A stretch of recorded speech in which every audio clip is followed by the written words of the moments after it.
Ako po si George, operator po ng Smart 2 Heads Neon ng CPD sa Uyo. Ito naman po ang printer head.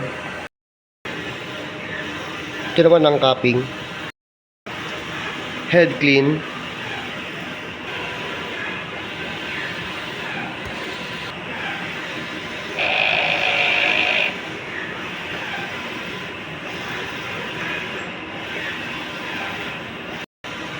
After head clean, punasan ang wiper na malinis tela at ang printer head area.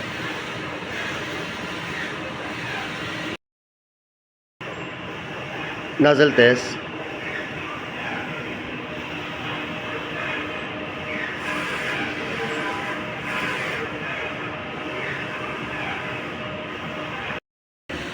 Ito naman po ang ink tank, nasa tamang level naman. At ito namang ABR. Ito naman po ang waste tank.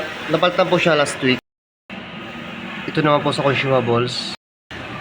At ito naman po ang ICC profile. Yun lamang po. Salamat.